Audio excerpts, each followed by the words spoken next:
because that's what I do. It's okay. So he just gave you a big hug? He just gave me a big hug, and you know, I don't need anyone to tell you sorry or, gee, that's terrible, condolences. You really just need that expression. It's such a base expression. Like, Yeah.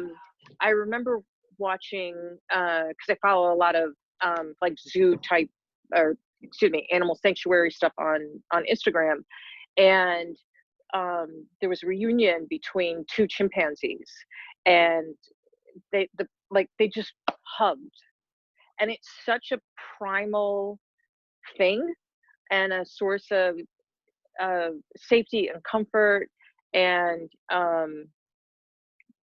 just sets you back on terra firma again, right? And I think that's honestly, Jeff, I think that's why so many people are having such a hard time with this pandemic, is like the ability to hug if you live alone, right?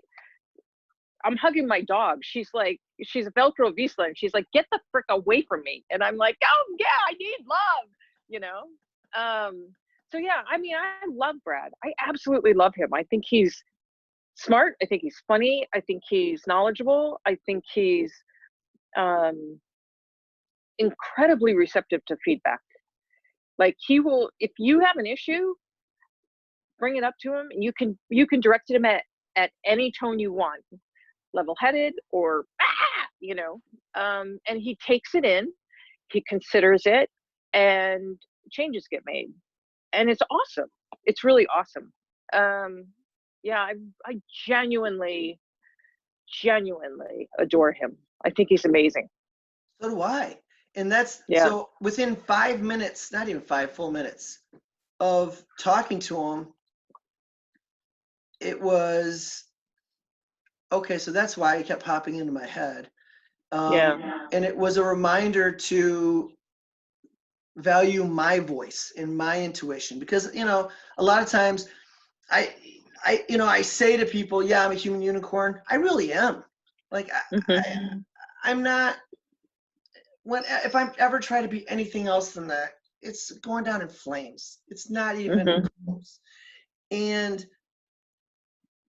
instead of embracing that, a lot of times I would just try to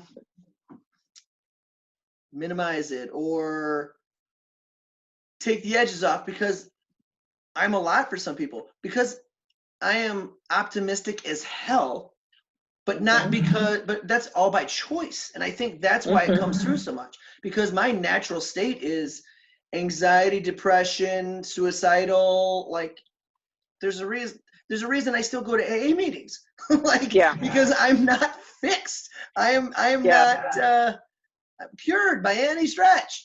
And so that confirmation of, maybe I need to judge the book after I read the frickin' thing and you know, invest in it. And that's when I started really doing the connection interviews. And so I was like, you know what, instead of me just talking to myself and about myself, because I realized, well, when I go and I want to do these speaking engagements and I want to talk to people, what am I going to talk about?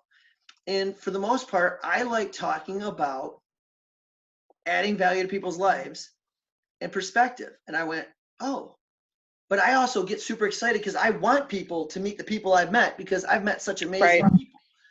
Once again, I do find it funny that I keep going, wow, that person's amazing, and look at that person's amazing. And I go, wait, who's the common denominator?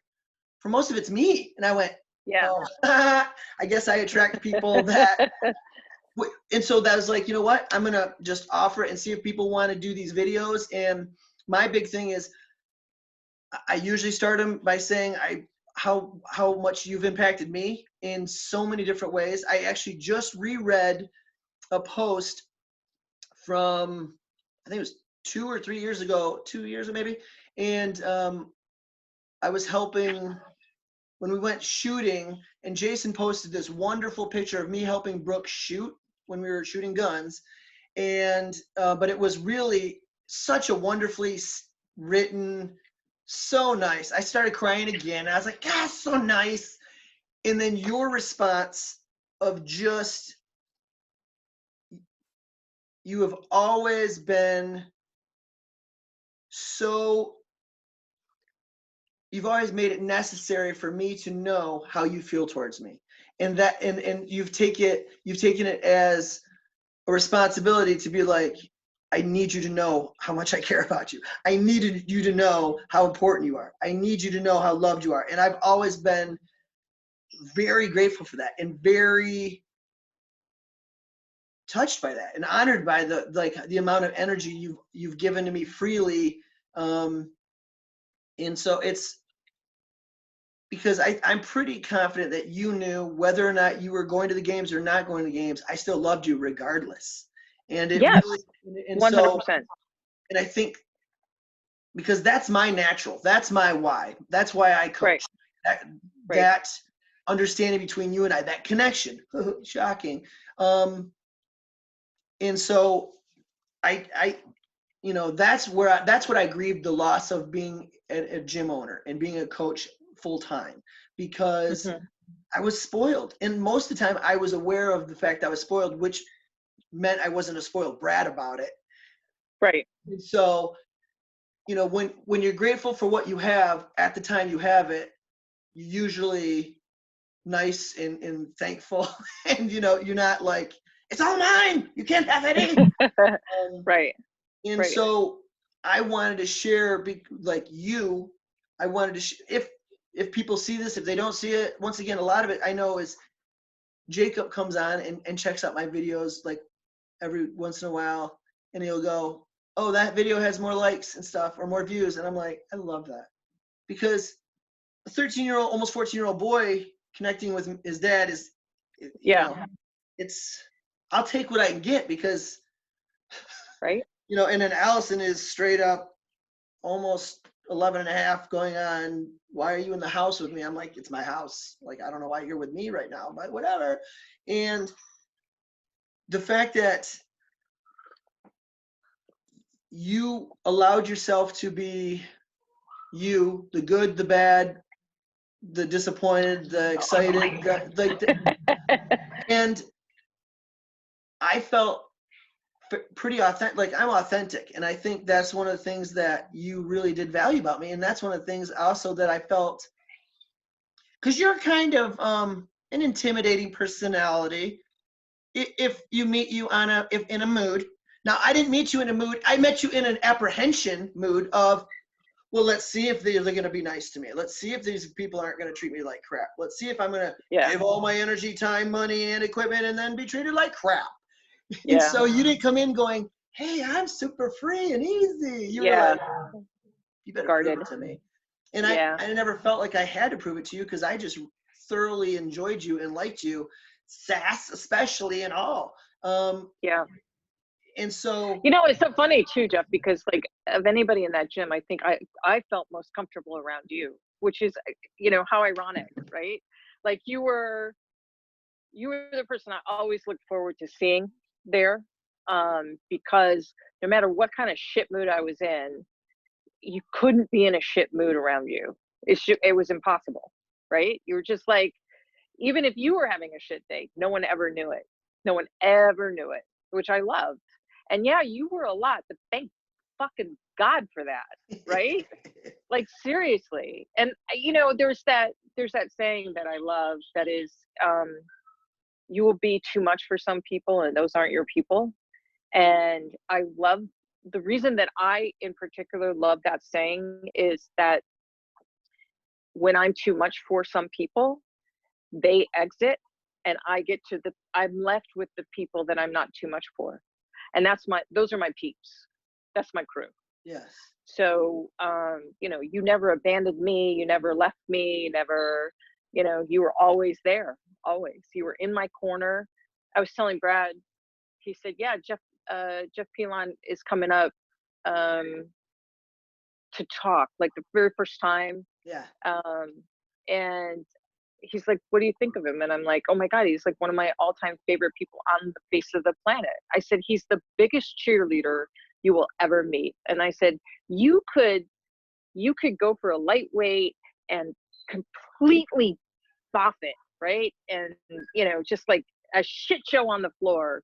And Jeff would go, you know what I loved about that? I love the fact that as you went to pick up the bar, you wrapped your fingers around the bar so well. That was amazing.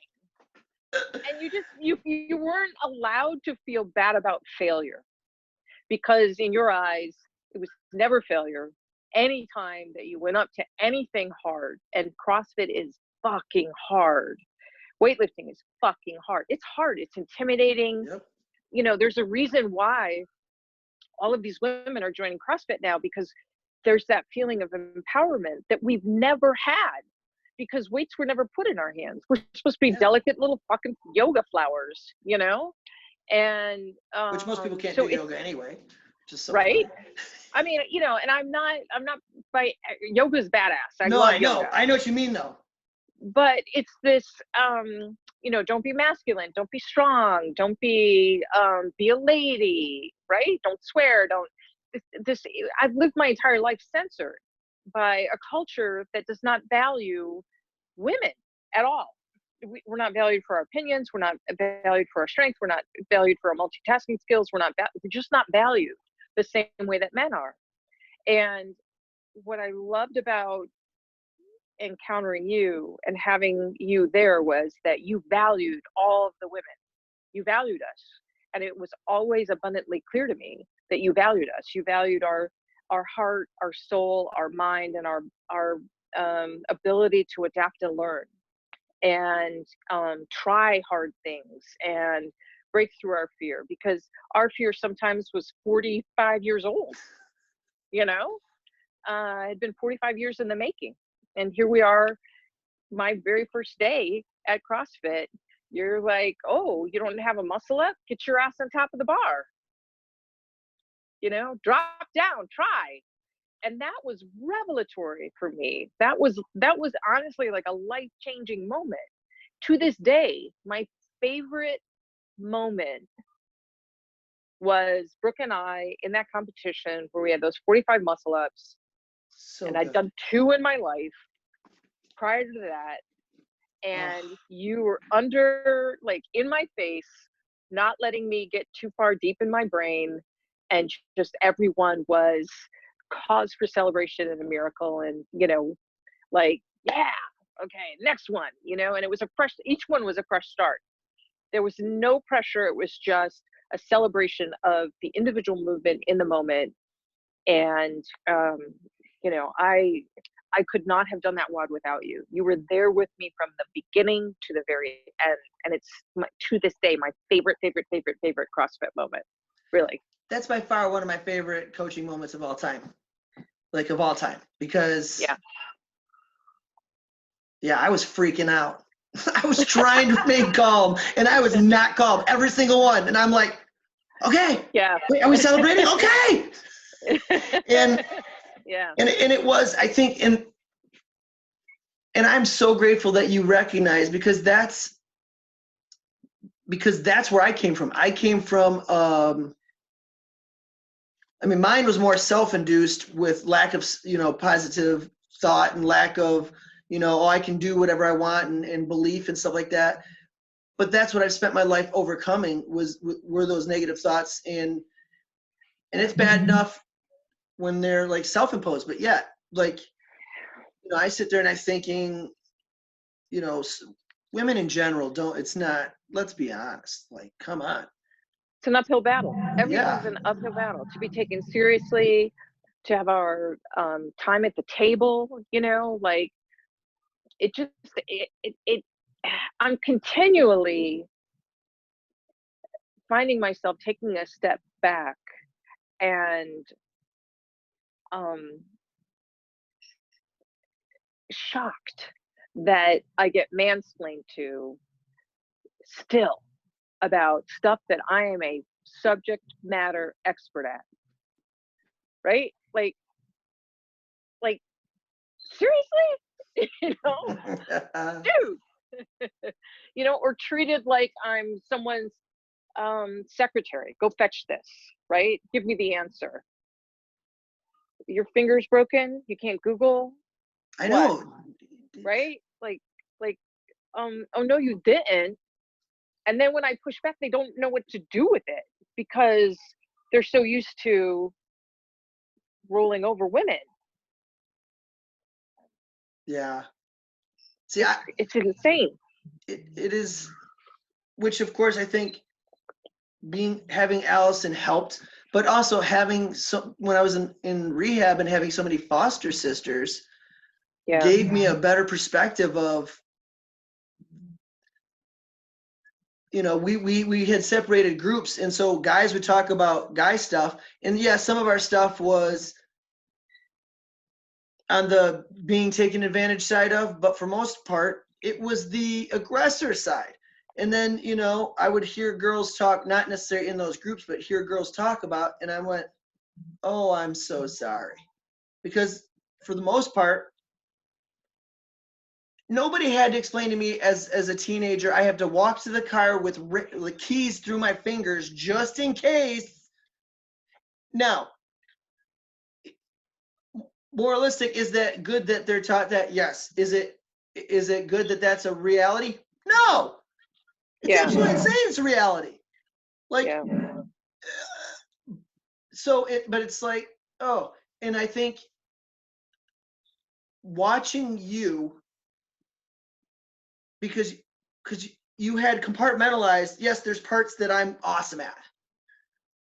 And then you were like, this one that I really want to be good at, this whole exercise thing, I don't know. And I'm like, well, that's a freaking wrong. And so I'm very grateful that you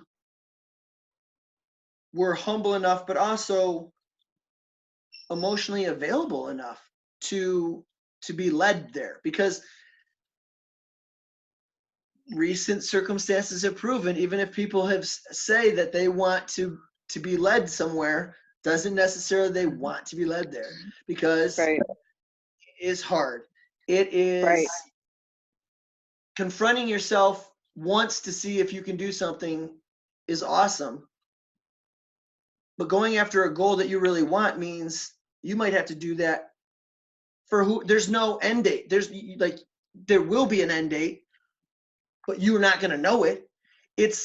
And so, like I said, I think that was a good wake-up call for me too, to realize I love being the cheerleader. I love being the coach. I love being let's change your perspective.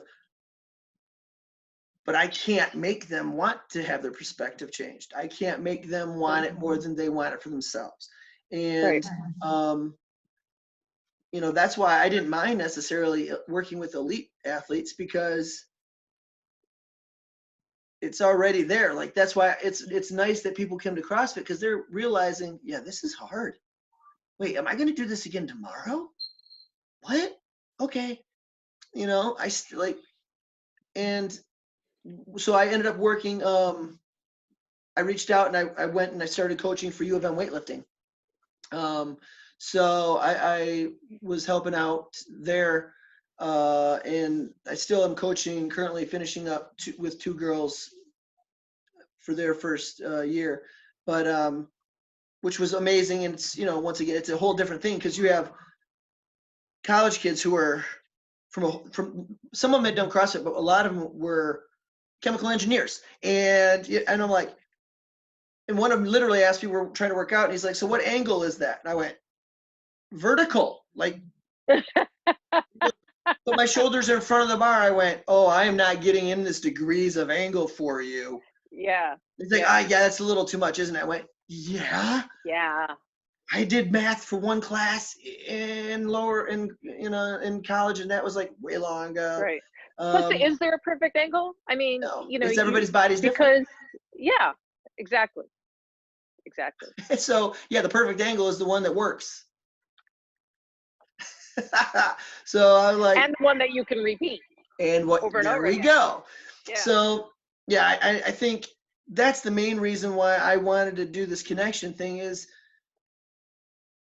just because I don't get to see you all the time. That's why when I heard about your brother-in-law, immediately I'm like, I told everybody at the gym, I'm like, she's coming. I'm making her come. I don't know if we have to take the gym to her, we'll make the gym come to her. And just because I wanted you to know, even though you might not see me every day, you're still in my heart. even though Yeah. you might not. Yeah. Ditto. And to me, that's the connection that I refuse to give up on with anybody who I've ever had it with, because Yeah. Your that's family. the, yep, and that's the real, that's the ride or die. It's not ride Yeah. or die when it's easy and the top's down, and it's no, that's in the ugly, horrible, uncomfortable, low self-opinion, all that stuff. And now I'm sitting there, instead of reading the news, because at first I was consuming, and but now what's nice, at least I'm somewhat intelligent. I was consuming both sides and then going, okay, so pretty much every 3 words I can listen to here, and the idea is okay over here, and the picture is probably okay here. But then I realized I just started looking at people who were, okay, so now what? Like, instead of being on the fear side of limitation, like Donna, that's part of the reason why I married her. She went, yep, I'm making masks. I don't know how. She's on her 3rd sewing machine because the first 2 wouldn't work. She's Wow. taking them apart to try to fix them for days. And I'm Wow. like, just because she's like, okay, first of all, I want to help, but now this is ridiculous. and and then she made a mask, which is a strange new norm, which I kind of actually like, that status quo is gone, because hopefully things can actually change. Yeah. But I might be a little too optimistic, but still, she made masks for all the teachers for teacher appreciation. And then another girl's like, well, then I'll print the name of the school on it for them. And so those are in something as simple as, yeah, it's pretty awesome that you write books. That's cool. It's a little terrifying because I always sit there and think, when somebody comes up with a story and somebody horrifically dies, they've thought about that in a lot of ways. And then I would be like, yeah, she could probably kill me in a lot of ways right now, but you know what? I'll hug her and she'll be better. It'll be fine. Well, Because, I have this aversion of, like, I'm happy to come up with new and inventive ways to kill people, but the practicality of it is that, all that stuff is that A, it's a lot of work. B, I'd have to, uh, encounter probably a lot of blood, a lot of gore, and that's so not my gig. no. And see, I'm not a psychopath, um, but I think that murder is fascinating because it's the boogeyman that gets someone else and not you. It's the boogeyman that skips you over. So there's something reassuring in reading about this boogeyman out there who's gone after someone else, and you're spared, and you're spared because you're reading the story. So it's kind of the ultimate, comfort, and it's a way of controlling a world. You can build the world where, as a woman, you're not being mansplained to, and if you are, you get to call that person out, and they look like a douche on paper, right? They're not supported by other men, going, yeah, what he said, shut up, woman. So from that perspective, I get my I can work out some of those frustrations, right? Yeah, that's why I write stories. It's very therapeutic for me, just from the standpoint that I get to control the world and the reactions of people, and I get to exercise the demons that come up from a lifetime of being underestimated, really. Yeah. See, and I love that. And to me, part of the reason why too is you have so much power that sometimes I think, I don't know, not as much now, I think, but you almost got, I don't know why to say scared of it, because I don't think it was scared of it, but it was almost like a lot. Like, whoa, wait, did I just open the can of capability whoop ass on myself? Oh man, I did. Like watching you get muscle ups, and then watching you, and you're just going, because then you look at something, and instead of being able to say, well, I'm probably not gonna be able to do it, you're like, shit, I know I can do that. Because then you understand that's gonna suck. That's gonna be, how long does this work out? Oh, God, it's so true. And the older that I get, I still don't have a strict handstand push-up. And I know that this is the perfect time in quarantine to be working on it. And, I've set so many goals, and it's really just going to require me doing it. And handstand walks, right? Further than 5 feet, right? That's another goal. Those are the two goals that I have left to chase. Everything else is like, yeah, I conquered that. That was one of my favorite ones too, when we were in that back room and you landed on your back. Yeah, Victoria goes boom. Not a big fan of that. No. Yeah. So it's like CrossFit. That's the reason that I love CrossFit, is not necessarily the competition aspect of it. I hate the competition aspect of it. I hate thinking of someone that I love, like Sue, as an enemy, right? In that moment, oh, I've got to beat her, right? It stirs up for me feelings that I don't really feel. I love her. I want her to do well. She beats Yep. me, fantastic. She earned it. Woohoo! I don't want to think of her as my enemy at any point ever, because I love her. So I don't like the competition aspect. It's not the pressure, it's the mindset that you really have to go to a place where you want to kill that person, right? You want to crush them. And I'm just not built that way. But I do love the aspect of CrossFit where you're always chasing faster, stronger, farther, more skills, Yep. right? It's like golf, right? You're always chasing that perfect score, that what is it, the handicap? I don't even know, whatever Yeah. it is, right? The handicap, the lowering the handicap, Yeah. whatever it is. So you're always chasing something, and it's addictive in that way. And I joke when I help coach muscle ups, right? Because I helped you get your muscle up. I've helped a couple other people get their first muscle up. And my joke is always, see, now you're a CrossFitter. Because for me, I was not a CrossFitter until I got the muscle up. And I'm not I saying they know. weren't a CrossFitter before, but I it's like know. you almost have that feeling like, I don't have the skills, so I can't really call myself a CrossFitter, right? Yep. And muscle ups that's the huge thing. And I talk to so many people that are younger than I am that are like, oh, I'll never get one. And I'm like, yeah, I thought the same thing, but here's how you do it. It's not that hard, you know? And I know I'll get a strict handstand push. I know I will, right? Yeah. It's just practice. It's just work. And it's also That's when all your it is. shoulders are allowing you to. Yeah. But that's also mobility work, right? Yep. So it's just work. That's it. It's just tenacity and day after day after day after day after day, period. So my point is that the sport is constantly showing you that you can do something when you think you can't. It's constantly saying, here's a goal, you get to it, and it moves the goal further away. Yep. So there's no relaxing. There's no, even Tia and Matt, I'm sure, are like, okay, I was fittest on earth yesterday. Today, I'm 364 days away from trying to prove that I am again. Yep. Right? You're fittest on earth for like an hour.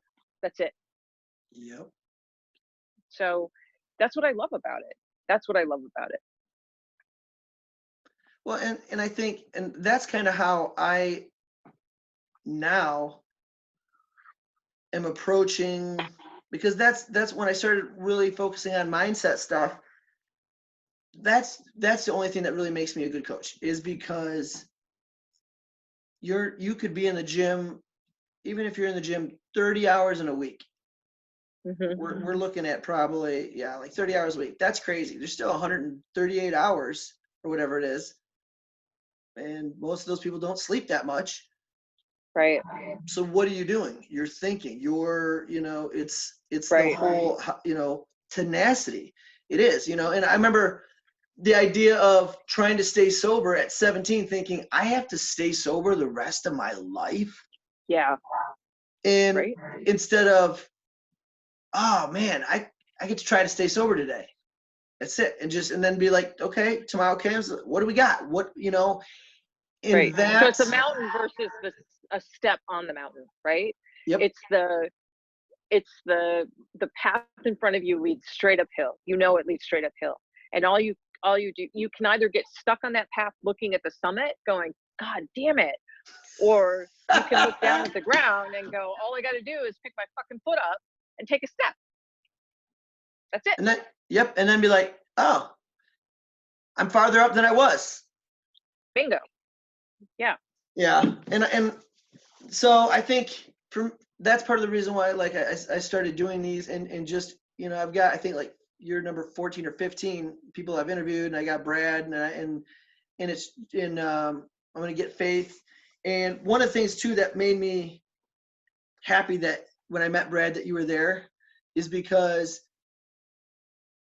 Faith is really, she's very genuine. Like, she is a sweet person. And I'm She's going, amazing. wait, what? And Mia and Dylan are sweet people. And I went, well, now I feel better that I said that Caitlin and Zach should come work out with them sometimes. Because I was like, oh, that makes me feel good because I was right. But it's one of those things, you put people in your life and surround yourself with your people. And so, Right. And then meeting Brad Cross and Oh my God, right? Kyle? No, is that his That brother? guy's huh? What's Brad's brother? Kyle? Kyle, yeah. Yeah, love them. Like, Yeah. I met them that day and they're like, hey, do you want to work out? Now, I started training my parents' minister. And so basically I trained him doing CrossFit stuff in the church. And then I'd be like, so I have questions. And he goes, because he didn't come from a religious background. So he chose religion, which and I don't, this sounds maybe a little sassy, but I prefer that, because then it's not just spoon fed. It's like, I've given this other alternatives. I've had different points of view, and Yeah. this made sense to me. I value that more. I guess that's what it is. Yeah. Yeah. I'm still open to other explanations, but I value that they came to it themselves. And, you know, I said, so, and, you know, all these people having babies in Genesis, you know, begotten this and begotten them. And he's like, I struggle with that because, yeah, you're like, babies having babies who are related. And I was like, just that he said that, I was like, my people. You know, because he's like, he said, this is thousands of years old. If somebody says they have all the answers, they're probably not right. And so I was like, okay. And then I met Brad and I was like, yeah, you know, just started talking to him, Brad Cross and Kyle, and they were like, well, hey, if you want to come on Thursday, we're doing this workout. And I was like, okay. And just how, like, his heart is, I thought I was a pretty big heart. Oh my God. Oh my gosh. Yeah. He's genuinely one of the kindest, most thoughtful souls. Like, he's incredible. Yep. He's incredible. Yep. Sweetest man.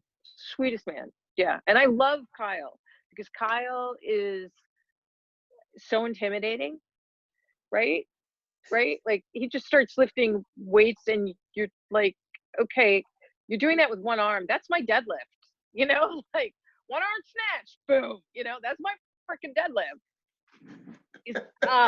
Yeah, he's incredible, but he's such a good guy. So I love making fun of him because he's the first to laugh at it, right? Yes. Doesn't take himself crazy serious. Just really, really, really good people. Really good people. Yeah. And that's when I was like, okay, well, that just reassured me that I need to read more books and not judge covers, because that's just, and so, but also, you know, like, I'll reach out and figure out, because I want him to be on, I want both of them to be on, really, like, interview them, because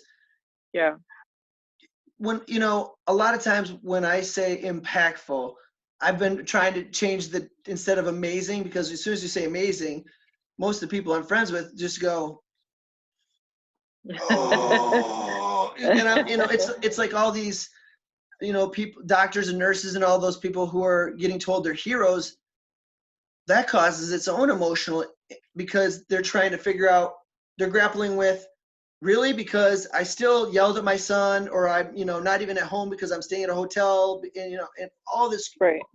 And you're like, you know, they're thinking, I don't want to go in tomorrow. I want to quit. You know, because my friend who's a nurse, that's one of the things that I talked to him about. He said, I want to just go camping and not come back. Like it's, Yeah.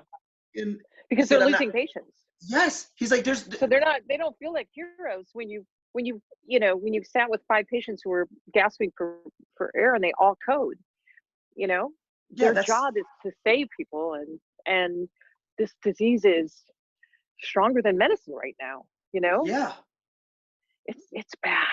Yeah. So that brings me So to I get another that. thing that I'm excited about. So because I was open and available to, because I wasn't at the gym and I was much more in tune with myself, I woke up at like 2 a.m. after having that conversation with him, and he said, and I basically, the idea was figure out a way to connect frontline workers with volunteers just for conversations, because Yeah. he was driving home one night from Garden City to Livonia, and you could just tell his demeanor changed in the ride, the 20 minutes. And yeah, we talked a little bit about what's at the hospital for like maybe the first 2 minutes. And then we ended up talking about his daughter. And then we ended up talking about when we poop in the morning. And then when we talked about, just going camping and fishing, and when we were in a canoe to get, it's one of those things, it's like you said, that basic instinct of connection, of Yeah.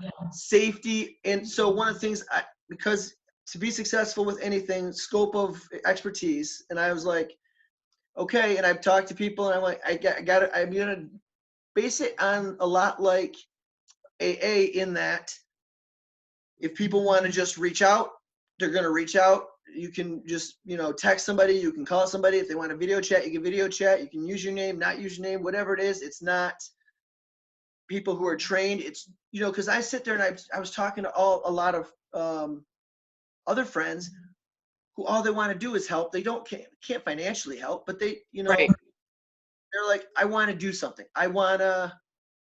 And I said, well, would you be available if somebody sent you a text and responded to a text or a call? And they were like, oh my gosh, yes. Yeah. And then you think about all these families who, the whole, not even be able to grieve for people who've passed away, and just mind-boggling stuff. Mm-hmm. And One of the things too, Jeff, since you brought that up, is because I live alone, I am terrified of getting COVID and needing to go to the hospital. Not so much worried about the end result of that as much as I have pets who would look after them, who would come in here to collect them, feed them, right? yeah, And where would they go for the time that if I was in the hospital, if I was hospitalized? And so I've been trying to research where organizations through Facebook that are offering connections for pets that are left behind and need to be fostered while their owners, be they single or whatever, are otherwise hospitalized, right, out of commission. And from what I've heard, Sue had COVID, right? Did you hear oh, that? Yeah, the whole family. Alexis and all of them. Yeah, yeah. I didn't know. Jim, Jim, Jim's condition was very bad for a week and a half, 2 weeks. Was very bad, very bad. But they're all better now. They're all kind of coming out of it, which is wonderful. But poor Sue was trying to take care of an entire family that was sick while she was sick, right? So if you're in that kind of a situation, the dog gets left kind of, Oh my if you God, yeah. can't, if you can't make it 15 steps to the bathroom because you're so incapacitated, then it doesn't even matter if you're home. Your dog the poor puppy is going to suffer, right? So that's something that I wanted to look into. So if you hear of anything, let me know, because I definitely want to look into fostering someone's puppy, someone's dog. Can't do a cat, but I can do a dog for 21 days or however long it is, Yeah. So it's stuff like that, it's like, what happens when you get taken out of your life for a month? Do you have, and no one can come in really to help. Yeah, because that's straight up, like, you're gonna go there and be like, yeah, I'm not going to go stay at their place because there's Right. COVID-19 there. Right. Right. Right. And it's the other thing is that they're finding that it's transmissible to cats. So if it can be passed to cats, the question is, can it be passed to humans through cats? We've got a huge feral cat situation here in the United States. I mean, that's scary, right? And we don't want a lot of infected cats, and this disease can affect them very adversely, just as adversely as it can affect humans. Yeah. It's bad. Dogs can catch COVID, but they don't their immune systems it doesn't seem to bother them very much. Yeah. And they can't, from what I've read, they can't transmit it, right? So now it's, well, if it's on the dog's fur, blah, blah, blah, whatever. I will wash the dog. I'm fine Yeah. with that, right? So just in now I have over 1 million people in this country that have come down with COVID. And there's probably 20 million that have probably come down with COVID, right?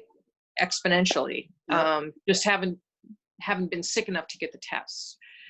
So that's a lot of potential things that have fallen by the wayside for those poor people, right?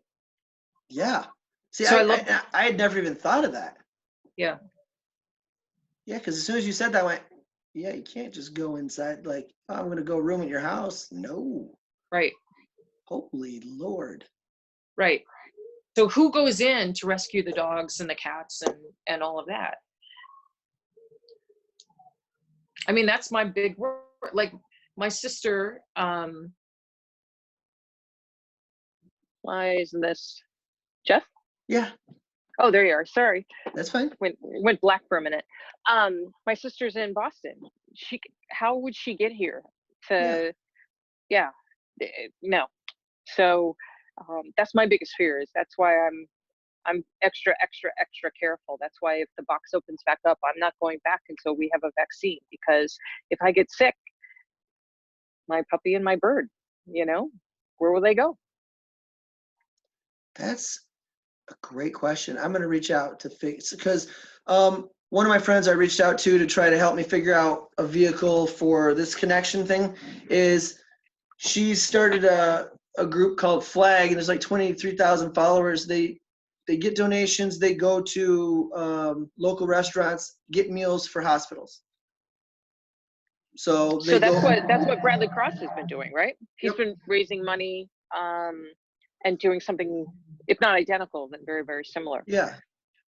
So, but once again, it's just like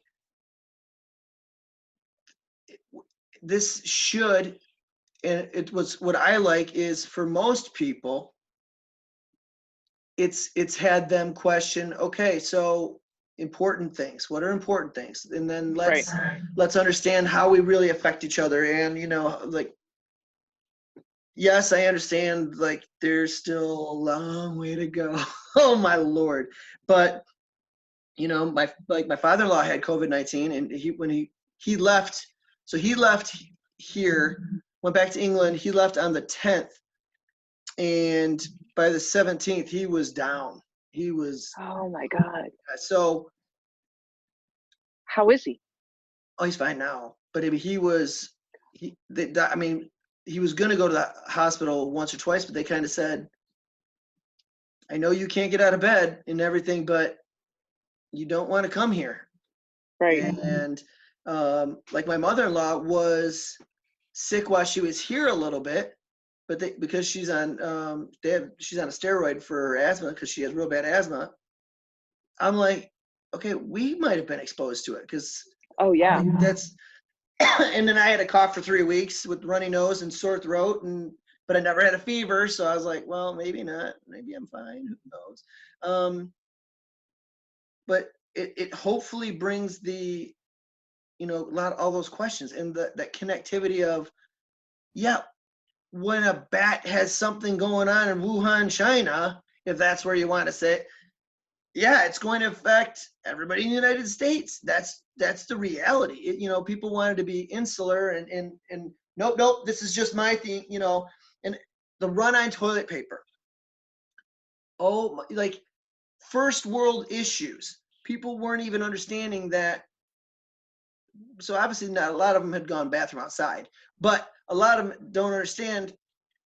So you're struggling to get enough toilet paper. There's still the people who are struggling to eat are now also struggling with the same stuff you have. So the degrees of their thinking, oh, it's a survival. I need toilet paper. I need to be able to go to Costco. Okay, first of all, that $75 or whatever it is for Costco, these people couldn't even afford. Right. So, and it was still cold enough in Michigan that a lot of them didn't have heat. So, you know what I mean? You're like, hopefully a lot of people, and that's what I try to surround myself. That's the stuff I look into. That's, the stuff I read about. That's the people Yeah. I'm reaching out to.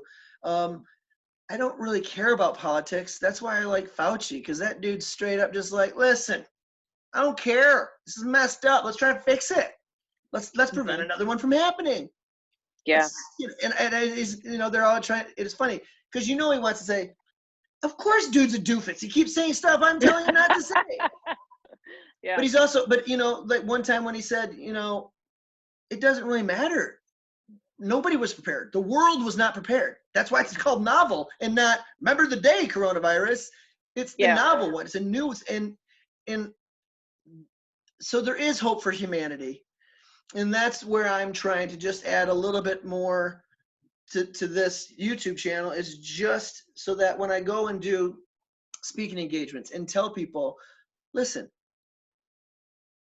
me interviewing, if it does nothing financially, that wasn't even the point. It's just like a workout. The outcome is going to kind of happen, whatever happens. We can't control the outcome anyway. We can barely control the stuff within our control. And so that was one of my favorite things about you, is you were very much like a Bergeron person. Like, let's control what we can control. Let's control what we can control. Wow, I thought I was controlling that. That's obviously gone. Okay, let's control, and because what I realized is during the process really is the important part. That's why I like people, because the embarrassing or the uncomfortable or the sad or the distant or the hurt feelings or the immense joy, all that stuff is the important stuff. Right. It's like saying the messy, the mess. It's the mess. It is the mess. Not the organized, cleaned up, that's the facade. The mess is the human part. And I like that people have been much more, the people who always are airbrushed or whatever are just kind of showing up and being like, this is me. Sweatshirt. This is, yes. Yeah. This is, I love that. Like John Krasinski, some good news. Like, that's one of my favorite things, because he's the first one, he really didn't even have pants. He's like, I have shorts on. and it's just that, we're okay. Like, and if we're okay together, we can get to better okay.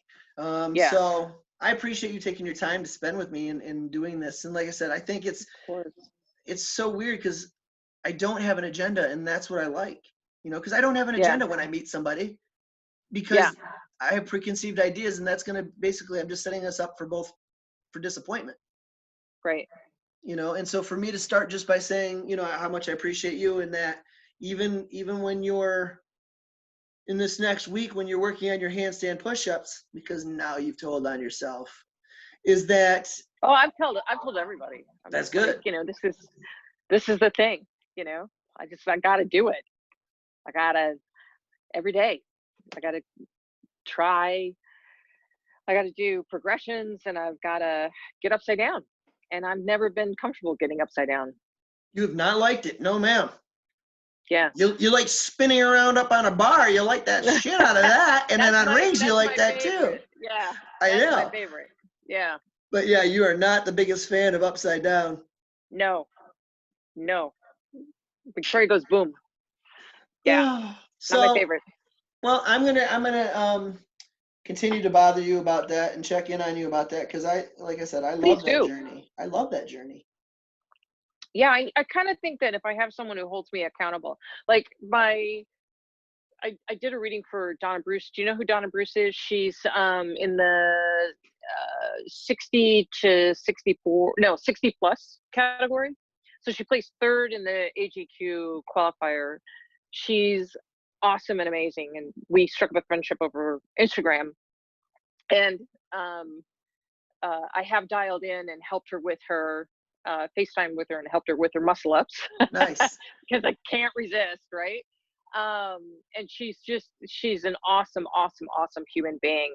And I did a reading for her, and one of her questions, which I thought was so funny, was, "Will I ever walk on her hands?" So mine is strict handstand push-ups. Her is walk on her hands, and the answer was like so clear. It was, you need 90 days. If you start on day one, by day 90, you will be doing it like a pro. And so I've been trying to think, well, I should take that to heart. I should take 3 months, and every freaking day. And it doesn't matter if I'm doing a handstand hold or a handstand walk or a handstand push up, to like 2 ab mats. It doesn't matter. Um, and I was literally, because I read for Donna last week, and I was literally all set to do it. And then Brad programmed on Friday, did a WOD. It was like 135. It ended up being like 135 snatch overhead squats, at heavy volume. And my scap went. So I literally could not move my neck on Saturday. Sunday, I got stuck on all fours on the floor because I was trying to stretch in like child pose, and I came up and I just was stuck for 10 minutes. I couldn't move up, I couldn't move down, I couldn't move. Um, and then Monday I was like flat on my back. So it's starting to get better, starting to loosen up, but I'm not anxious to get upside down right now. So I think by Saturday I'm going to start it on. When's the first? Tomorrow's the 30th, so the first is Friday. Friday, right? Friday. Okay, so I'll start it on Friday, and it'll be 90 days. And so check in with me, over the course of the next 3 months, and I'll send you videos. Yes, please.